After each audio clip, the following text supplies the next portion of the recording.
2학년, 3학년 올라올 때까지도 학교에 와서 세수를 하고 학교에 와서 이를 닦고 학교에 와서 옷을 갈아입고 학교에 와야지 이 친구는 이제 그 하루가 시작이 되는 거죠. 이 아이가 수업 시간에 아무것도 안 하는 거예요. 그냥 가만히 이러고서 앉아있는 거예요.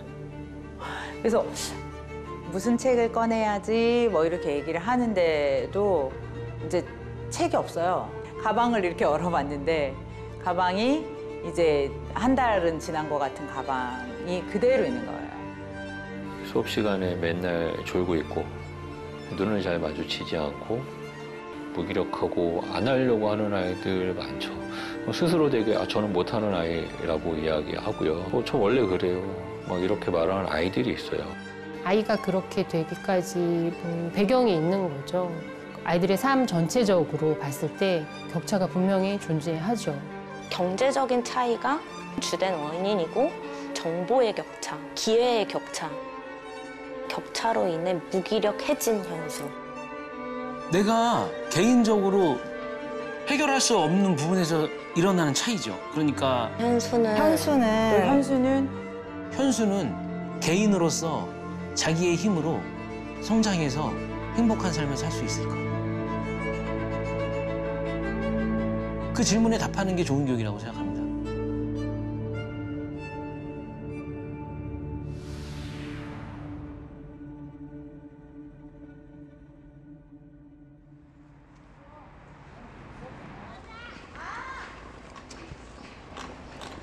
오늘은 개학날입니다.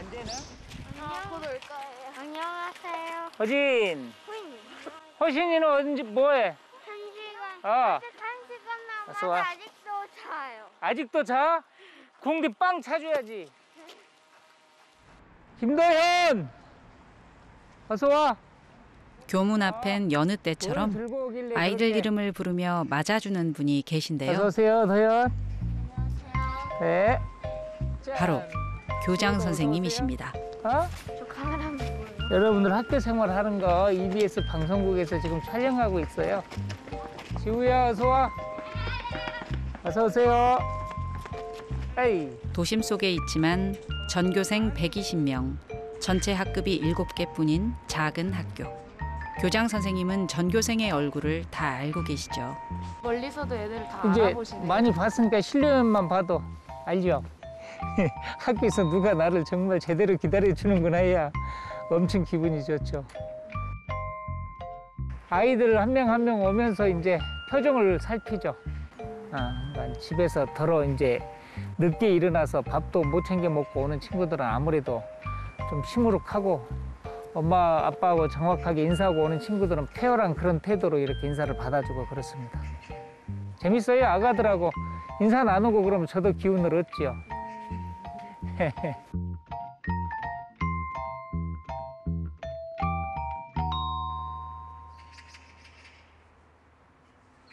선생님, 저 아침맞이 하는데 하준영이가 아직 안 들어왔는데 왔어요, 혹시? 못 봤죠? 안 왔어, 아직. 알았습니다. 조금만 더 기다려보고 들어가죠, 뭐. 네.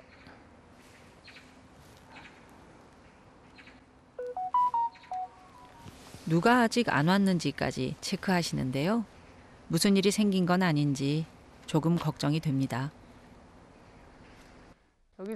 학교 주변은 평범한 도심이지만 자세히 보면 조금 다른 사정이 보입니다. 여기가 우리 주력 학구예요. 가장 많이 다니는 학구인데 여기는 반영구 임대주택. 개방되고 언제든지 통행을 할 수 있어요, 누구나. 그리고 이쪽은 문을 설치해서 통행할 수 없게 해놨어요. 어른들은 이렇게 그 경제 규모로서 차단을 하고 사람들을 이렇게 분류를 한단 말이에요. 이랬을 때 학교에서 아이들하고 좋은 소통, 좋은 관계를 얘기를 하더라도 어른들의 사회에서 이렇게 구조적으로 벽을 만들어서 생활을 하고 있는데 아이들이 어떻게 체험을 하고 체득할까, 그런 점에 대해서 학교가 어떻게 풀어줄고 어떻게 설명을 해줘야 될까, 이런 것들은 많이 난감합니다.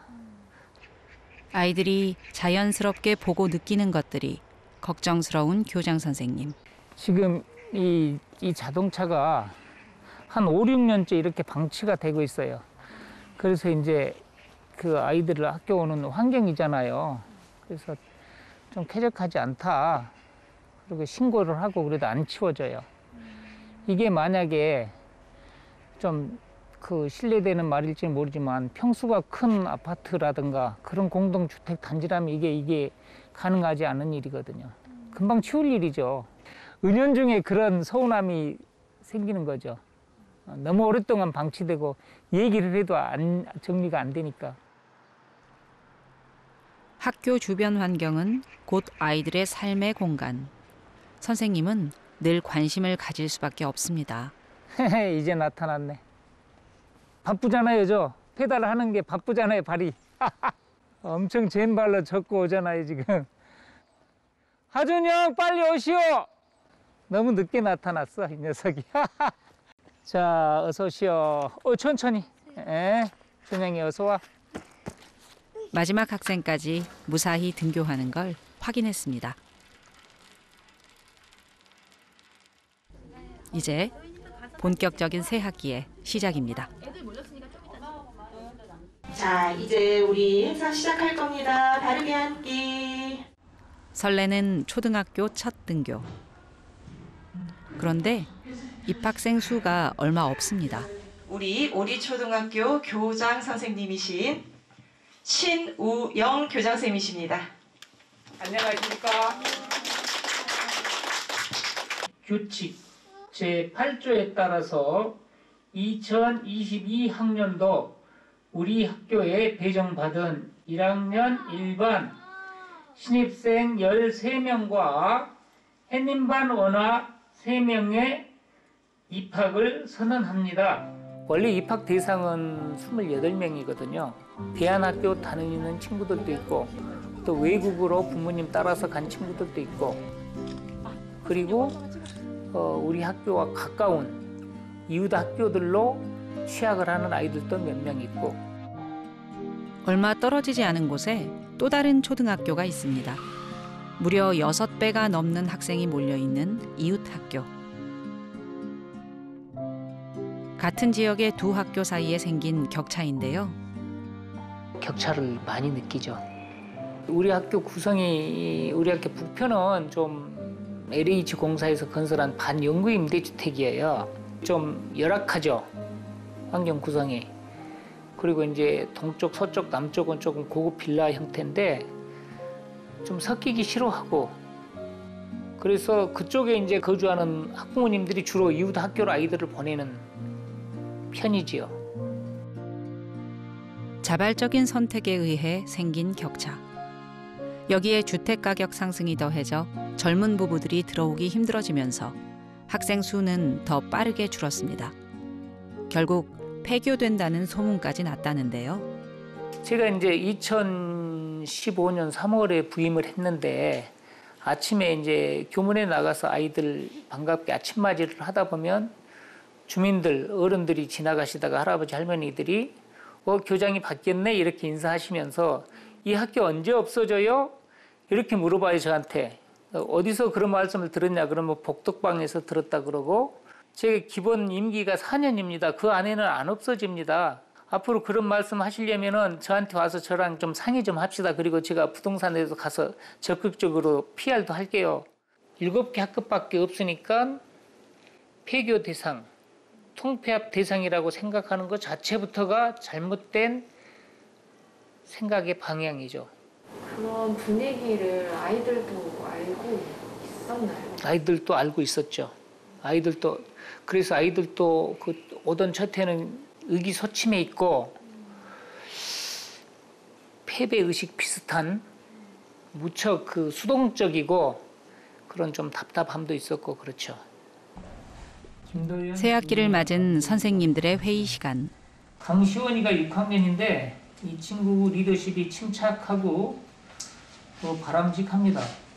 이 시은이가 그 할머니하고 살아서 이 친구도 사실은 개인적으로 보살핌이 많이 필요한 친구인데 6학년으로 이렇게 이제 성장을 했잖아요. 네. 아이들 한 명 한 명의 성격과 주변 환경까지 헤아리십니다. 그리고 2학년의 이예진 이 친구도 굉장히 야무지고 2학년이지만 그 선배들까지도 같이 잘 따라서 도와줄 수 있는 그런 친구라서 예진이가 아주 야무지죠. 정말 야무지던데 네. 보니까 작년에 보니까 예진이가 언니들 뺨치게 야무져요. 거기에다가 친구가 또 작은 학교의 장점을 살려서 더 세심하게 관심을 기울여온 선생님들. 아이들이 좀 더 적극적으로 활동할 수 있게 이끌어 주었죠. 덕분에 학교도 아이들도 많이 달라졌습니다. 서윤이는요. 문서윤이도 왔구나. 평소 아이들의 모습을 멋진 글로 하나하나 칭찬해주는 교장 선생님. 누가 제일 잘 읽나 큰 소리로 한번 읽어보세요.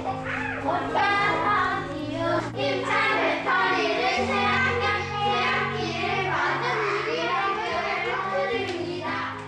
이런 관심 속에 아이들은 한층 밝아졌죠. 하지만 교장 선생님도 개선할 수 없는 부분은 여전히 있습니다. 어서 오너라. 시은이 어서 오너라. 한결이 왔어요 안 왔어요? 아직 안 왔어요. 9시 반쯤 되거든요. 9시 반쯤에? 네네네. 그래? 네. 유치원이 16명인데 올해는 3명 입학을 했어요. 그래서 이제 많이 걱정이 돼요. 이 친구들이 1학년으로 올라와야 되는데 지금 올해는 6학년이 25명인데 6학년 졸업하고 이 1학년이 지금 1학년, 2학년 올라가면은 학교가 또 더 그만큼 소규모가 되죠. 학생 수가 줄어서 많이 걱정이 됩니다. 우리 학교 같은 이런 상황의 학교들이 여러 학교가 생길 텐데 도시에 근본적인 해결 방법은 없고 작은 학교에는 구조적으로 더 작은 학교가 될 수밖에 없는 현실이 있습니다. 거기에 이제 또 한 가지 악순환 조건이 뭐가 붙어 있냐 그러면 교사들. 이를테면 30학급에 있는 학교들은 30분의 선생님들께서 나누어서 일을 하셔요. 그런데 우리 학교 같은 경우는 지금 7반이니까 7분이서 30명이서 하실 수 있는 일을 나누어서 하는 겁니다. 스스로 나서서 오시겠다는 분이 안 계시죠. 그러면 떠밀려 오게 되겠죠. 특별히 어떤 열정과 사명감이 불타는 이런 교사가 아니면 잘 안 오죠. 도심 속 과소학교가 생기는 이유는 저출생과 부동산 가격의 폭등, 그리고 무엇보다 자발적인 기피 현상으로 인해 더욱 빠르게 진행되고 있죠. 같은 지역에서 임대 아파트가 있는 통합구역에 먼저 과소학교가 생겨났습니다. 바로 옆에 대형 학교와 큰 격차를 보여줍니다. 서울 지역도 마찬가지입니다. 학생 수 96명의 작은 학교 옆에 6배가 넘는 학생이 다니는 큰 학교가 있는가 하면 학생 수 179명의 학교 근처에 대형 학교가 2곳이나 있는 곳도 있습니다. 모두 자발적인 이동에 의해 생겨난 격차입니다. 그쪽 단지에 있는 아파트 주민들은 아무도 새로 개교한 학교가 아닌 기존에 있던 학교에 가고 싶어 하지 않는 거죠. 여기는 교실이 남고 한 반에 18명 이렇게 되어 있고 이제 거기 학교는 사실 40명 넘을 때도 있었거든요.